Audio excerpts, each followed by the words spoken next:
훅 인터뷰. 모두를 위한, 모두를 향한 모두의 궁금증 훅 인터뷰. 이재용 삼성전자 부회장의 가석방 여부 곧 결정됩니다. 법무부 가석방 심사위원회는 헌법과 법률에 따라서 심사하겠다고 했는데요. 가석방 심사위원회 9명의 의원들 어떤 결정을 내릴까요? 결정에 따라서 어떤 영향을 미치게 될지, 이 부회장 남은 재판들은 어떻게 되는 건지 두루 짚어보겠습니다. 경실련 재벌개혁위원장, 박상인 서울대 행정대학원 교수, 안녕하세요. 네, 안녕하십니까. 교수님, 오늘 지금 이 부회장에 대한 가석방 심사위원회 열리고 있습니다. 어떻게 네. 전망하시는지요? 네, 가석방 심사위원들 이야기한 것처럼 헌법과 법률에 따라서 심사를 한다면 당연히 가석방이 주어지지 않아야 된다고 생각합니다. 아, 그래요? 네, 그럼에도 불구하고 지금 사실 가석방 심사 대상에 올라갔다는 것 자체가 사실 헌법과 법률에 따라서 생각하면은 이게 있을 수 없는 일인데요. 네. 근데 올라갔다는 것 자체 때문에 가석방 결국은 하지 않을까라는 의심은 듭니다. 있을 수 없는 일이라니 왜 그렇게 말씀하시는 건지요? 그래서 가석방 제도 자체를 한번 생각해 보시면은요. 네. 이게 이제 보통 적용 대상이 모범 수용자 중에서 또 생계형 범죄자라든지 네. 노인이라든지 이런 분들을 위해서 시행하고 있는 제도입니다. 네. 이것을 이른바 사회 지도층 범죄에서는 가석방을 원칙적으로 배제한다는 것이 역대 정부가 지켜왔던 원칙들입니다. 그렇죠. 박근혜 정부까지 포함해서요. 네네. 그런 네. 측면에서 보면은 이재용 부회장이 가석방 심사 대상으로 갔다는 것 자체가 좀 납득이 되지가 않는다는 말씀을 먼저 드리고 싶고요. 예. 그리고 이제 적절성에 대해서 보면은 예를 들어서 지금 이재용 부회장이 삼성물산 제일모직 합병 관련한 분식회계 그리고 주가 조작 재판을 받고 있지 않습니까? 예. 프로포폴 재판도 있고요.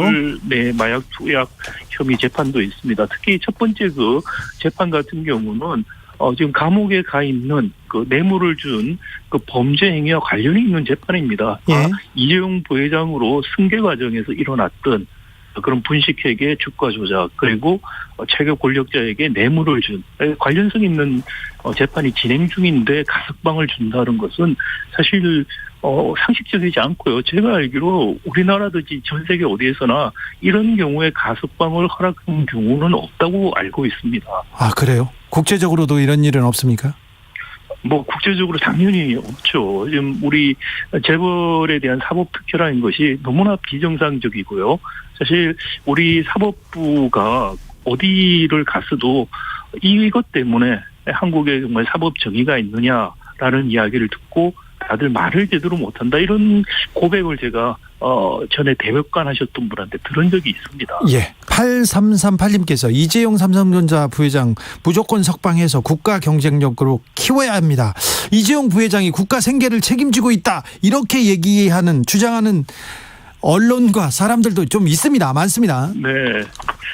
그 무슨 근거로 그런 이야기를 하시는지 제가 이해를 할 수가 없고요. 예. 지금 우리 재벌 총수들이 짧게 감옥에 갔던 경우들이 여러 번 있죠. 예. 이재용 부회장보다 오래 갔던 최태원 회장도 있는데 재벌 총수들이 감옥에 가 있는 사이에 그 재벌 기업 집단이 잘못되거나 국가 경제가 어려웠던 적 한 번도 없습니다. 이재용 부회장 2007년 1년 구속되고 1년 수감했을 때 삼성전자 역대급 실적을 냈고요. 예. 하만이라는 전장 회사를 인수했죠. 삼성전자 지금까지 가장 큰 M&A 딜도 그때 이루어졌고요. 예. 지금도 이재용 부회장 한 6개월 감옥에 있는 사이에 예. 삼성전자가 한 270조 역대급 투자 계획 발표했고요. 예. 그리고 또 미국 가서 대통령 만기 때 미국 가서 한 20조 원 미국 투자 계획도 다 발표했습니다. 네, 돈도 잘 벌고 있습니다. 네, 그렇습니다. 삼성전자라는 글로벌 기업입니다. 거기 전문 경영인들이 합리적인 의사결정들을 하고 있고요. 이재용 부회장이 사실 경영인으로서 보여준 바가 없습니다. 스티브 잡스처럼 또는 선대 회장처럼 자수성가형 그런 기업가도 아니고요. 그런데 갑자기 이재용 부회장이 없으면 안 된다? 이재용 부회장이 마치 한국 반도체 산업과 경제를 구원할 사람이다라는 식의 상상을 하는 것이 도대체 저는 무슨 근거에서 비롯되는지 이해를 할 수가 없어요. 전 세계는 지금 반도체 전쟁 중이다. 반도체로 싸우고 있는데 오너가 잡혀 있으면 결정을 내릴 수 없다. 주장하는 그런 사람들도 많습니다. 사면을 주장하기도 하는데요. 좀 방금 말씀드린 것처럼 주요 삼성전자 역대급 투자 결정 이재용 부회장 감옥에 있을 때 지금 내려졌습니다. 예. 그리고 지난번 감옥에 있을 때 하만이라는 역대급 M&A 의사결정 이루어졌고요. 예. 네, 감옥에서 그래서 흔히 옥중 경영한다 이런 이야기도 하고 있지 않습니까? 총수가 감옥에 있어서 주요한 의사결정을 못했다라고 재벌들이 이야기를 하지만 실질적으로 그런 사례가 있느냐? 없습니다, 사실. 예. 정말 필요하고 자기들이 해야 된다면은 꼭 하게 돼 있죠. 그런 의미에서 총수가 감옥에 있다는 것이 경영을 하는데 어려움을 준다. 뭐 이런 이야기 굉장히 과장된 것이고요. 실질적인 근거가 없다는 말씀 드리고, 그리고 반도체 전쟁이라고 이야기하는데 뭐 반도체 전쟁이라는 게 국가 간에 하는 전쟁이 아닙니다. 그리고 첫 번째 삼성 이미 여러 가지 투자라든지 하고 있고요. 또 SK 하이닉스 같은 또 회사도 있고요. 우리나라에. 그리고 정부 차원에서 할 수 있는 부분이 있고 기업 차원에 할 수 있는 부분들이 있습니다. 이것을 무슨 특정 기업인이 마치 국가를 대표해서 전쟁을 하는 것 같은 식으로 이야기를 하는 것은 그건 현실을 너무 모르고 하시는 생각이고요. 이건 다분히 재계에서 일종의 프로파간다다. 그리고 또 공포 마케팅의 결과다. 저는 그렇게 생각합니다. 가석방 심사 대상에 오른 과정에 대해서도 좀 살펴봐야 될 것 같습니다. 원래 네. 정치인이나 재계의 인사들은 가석방 기준 이 부분에 대해서 굉장히 엄격했는데 지난달부터 형기 60% 이상 복역으로 대폭 완화됐습니다. 이게 그 이재용 맞춤용이라는 지적도 있었는데요. 이건 어떻게 보시는지요, 교수님? 상당히 의심을 할 수밖에 없는 상황이죠. 만약에 이번에 이재용 부회장이 가석방을 받게 되면은 네. 그 60%로 낮춘 규정의 첫 번째 수혜자가 되는 겁니다. 예. 그렇기 때문에 당연히 왜 그 시점에서 바꾸고 또 그것을 바꾼 규정의 첫 번째 수혜자가 이재용이 되느냐라고 의심할 수밖에 없는 상황이죠. 만약에 이재용 부회장이 가석방 된다면 이 의미는 사회적으로 어떻게 좀 읽어야 될까요? 우리 재벌들이 그동안 사무법칙이라는 게 있었습니다. 예? 어떤 범죄를 저질러도 3년 징역에 5년 집행유예, 그래서 감옥 안 간다 이야기를 한 것이죠. 즉, 재벌들은 최고권에 있다. 우리 사회의 이른바 특수계급이 되었다는 것이죠. 사회적 특수계급, 법의 지배를 받지 않는 사회적 특수계급이 있는 나라는 민주주의 국가가 아닙니다. 우리가 갖고 있는 제도가 헌법을 기본적으로 부정하는 행위가 되는 것이고요. 민주주의가 작동이 안 되는 사회에서 시장경제, 다양성 이런 것들이 작동할 수 없습니다. 과거 개도기 시절에 재벌 중심 경제 발전했던 거와 지금 혁신형 경제로 가려고 하면은 혁신형 경제에서 중요한 것은 사전적인 다양성, 다원성 같은 것들인데 지금 우리 재벌 체제가 한계에 도달을 한 것이죠. 근데 이재용 부회장 사면을 통해서 다시 한번 재벌 총수들은 어떤 경우든 법의 지배에서 예외가 되고 그렇다는 또 다른 한번 좋지 않은 교훈들이 생긴다면은 재벌 체제 지속될 수밖에 없고요. 우리 총수 일가들의 향후 범죄들이 일어날 수밖에 없습니다. 민주주의도 시장 경제도 작동할 수 없게 되고요. 우리 굉장히 심각한 사실 우리 체제를 위협하는 그런 결정이 될 수 있다는 심각성을 좀 느꼈으면 좋겠습니다. 우리 사회가 우리 체제가 너무 재벌들한테 대기업한테 기대고 있는 거 아닌가 이런 생각도 합니다. 당연히 그렇습니다. 지금 특정 기업이라는 것이 영원히 갈 수가 없습니다. 생성하고 소멸하는 어떻게 보면 사람들도 생로병사를 거치는 것처럼 기업들이 그런 과정을 거치고요. 또 그러면 새로운 대체하는 기업들이 나오고 새로운 도전자가 나와서 새로운 성장을 이어갈 수 있는 그게 건강한 구조죠. 그런 구조들이 만들어져야 되는데 지금처럼 특정 기업에 계속해서 매이는 식으로 또는 의존하는 식으로 그렇게만 해야 된다는 식으로 가다 보면은 정말 경제 전체가 오히려 어려움에 처하는 날이 올 수도 있다라는 생각이 듭니다. 만약 이게 이 가석방이 남은 이재용 부회장의 재판에는 어떤 영향을 미치게 됩니까? 그래서 이 관련된 재판인데요. 물론 재판부가 영향을 받아서는 안 된다고 생각합니다. 그런데도 불구하고 관련된 재판에서 실형을 받고 가석방이 나온 사람이 다시 실형을 받아서 감옥을 갈 수 있다는 것이 판사들에게 압박감을 줄 수 있다면 그건 굉장히 바람직하지 않은 것이죠. 그런 일이 저는 있어서는 안 된다고 생각을 하고요.